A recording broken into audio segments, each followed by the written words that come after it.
So Mo Farah wins the Olympic gold. I just wanted to do a recap. We did Mo Farah won the 10,000 metre. Great Britain's Farah.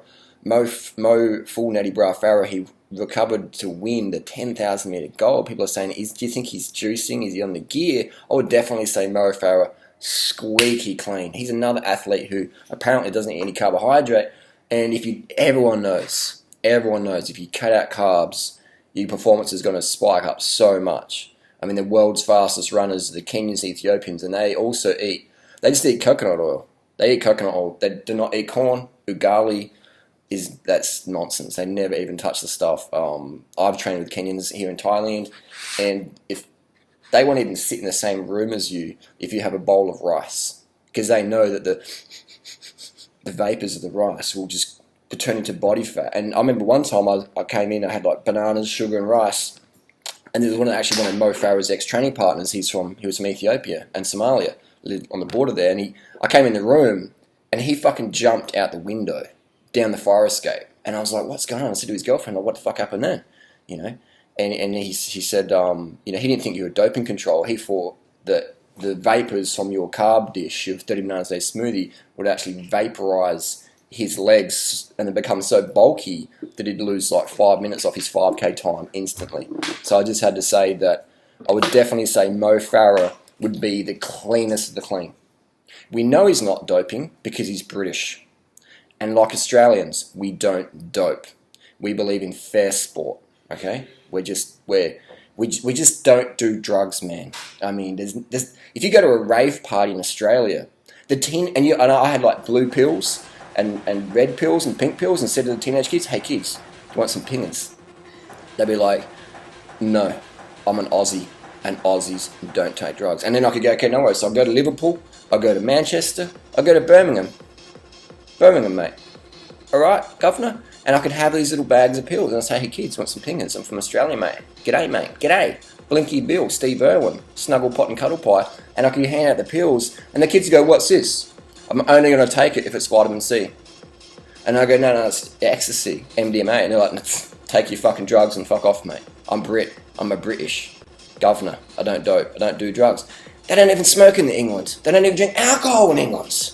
It is squeaky clean. And that's how we know he doesn't dope, because he's British. And it's Aussie, and the US as well. The Americans definitely don't dope. They definitely don't. It's just apparently the Russians, man. The Russians! And the reason why Mo Farah won in 2016 in the 10,000 is because the IOC banned the Russian track and field team, allegedly, apparently. And see, because what happened last time in London 2012, Mo Farah didn't win. He got beaten by like 15 Russians, man. There was like the Russian train.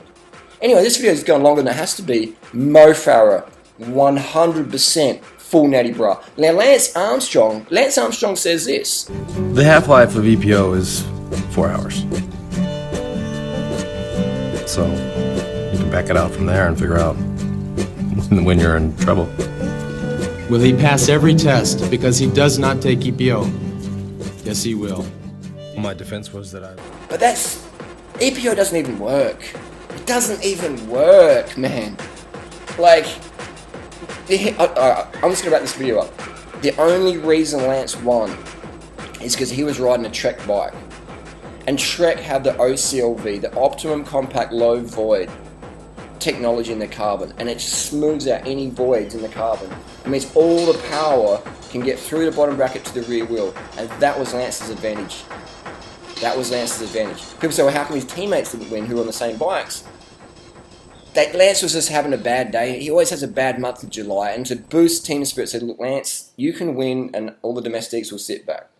It wasn't the drugs. Drugs don't even work. EPO doesn't give you a 10 to 5% boost in performance. It won't work. You just need to cut the carbs and train harder, eat less, do more. A bit of coffee now and then, but not too much, because it might be considered doping. Brits don't dope. Americans don't dope. Us Aussies wouldn't touch this stuff, man. Squeaky clean. Mo Farah, full natty bra. Chapeau, Mo Farah. Total respect. I mean, I actually had tears running down my eyes when I saw Mo Farah do this little love heart thing. This is like the full Natty Brass symbol. This is like, I've never taken anything. I'm like clean as clean. Mo Farah. Oh,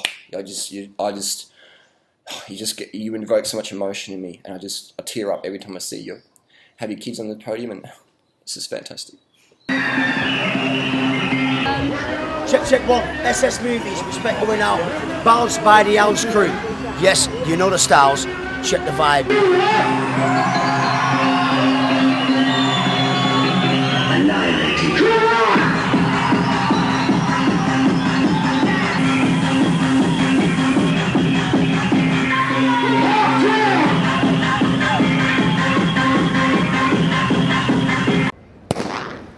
And on their way in the 10,000 meters, 25 laps of the track here at Hayward Field. 2-hour runs on his treadmill.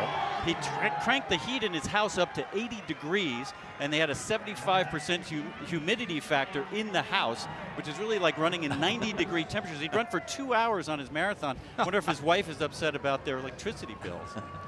They went through 2 kilometers with a 2:54 and a 2:52, and then it's dropped in. Vicious acceleration, and it's changed the whole outlook of the race. Galen Rupp has opened up a big margin on the rest of the runners. Galen Rupp forging to the front now, and you see how far he is ahead of the rest of the runners. There he is all by himself. Diego Estrada in second, then Christopher Landry, Hassan Mead, Bernard Lagat, Shadrach Kipchiree.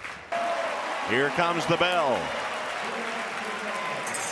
And Tim, you called it. Kipchiree just sat on him the whole way, waited until the last lap, and then jumped in front. But I like the way Galen Rupp has gotten right on his tail. That's what you want to do when someone tries to sprint away. Let them get away a little bit, then close the gap, and then get right on their shoulder.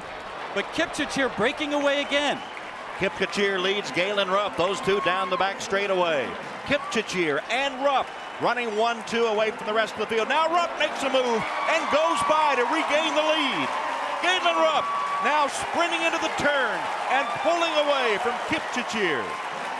Looking for another American title to lead the 10,000 meter team to Rio for the Americans. Here he comes into the home straightaway. Oregon's Galen Rupp has put away Kipchiree, and now it's essentially a victory lap for him as he comes in front of his adoring fans here in Oregon. Galen Rupp to win the 10,000.